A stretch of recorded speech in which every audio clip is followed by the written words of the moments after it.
Rebuilding houses comes easy for Tarek El Moussa, but when it comes to rebuilding his life, well, that's a different story.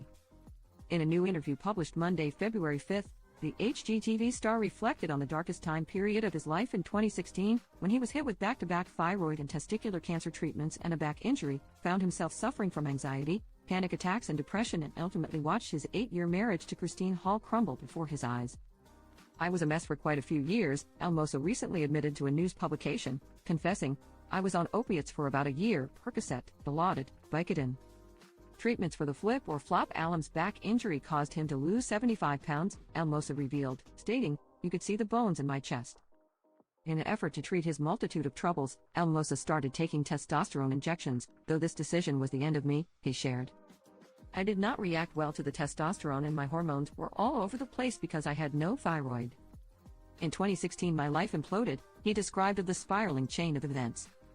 The last straw for his ex-wife wasn't until May of that year, when a fight between him and Hall caused him to jump over their backyard fence and into a nearby nature area with a .38 caliber pistol.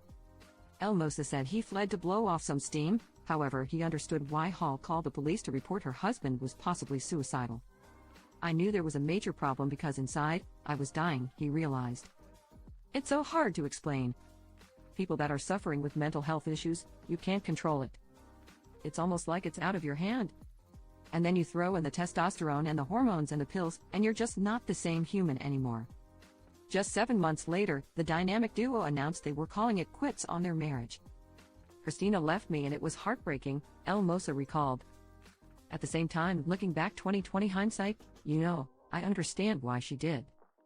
Aside from failing to show up as a husband during this time period, El Moussa also knows he wasn't the best father to his and Hall's 2 children, daughter Taylor, 13, and son Brayden, 8. "I wasn't a great dad. I wasn't even a good dad. I wasn't around. I was stressed all the time," he expressed. "I know I wasn't a good guy. But at the same time, I know that wasn't me. I was sick. But I had done so much damage that it was at the point of no return." Looking back on the situation, El Moussa acknowledged, "The best thing that happened to me in my life, and the worst thing was Christina leaving. Because it forced me to completely rebuild my life." El Moussa later married Heather Ray El Moussa, née Young, in 2021 before welcoming a son Tristan, 1, last year with the Selling Sunset star.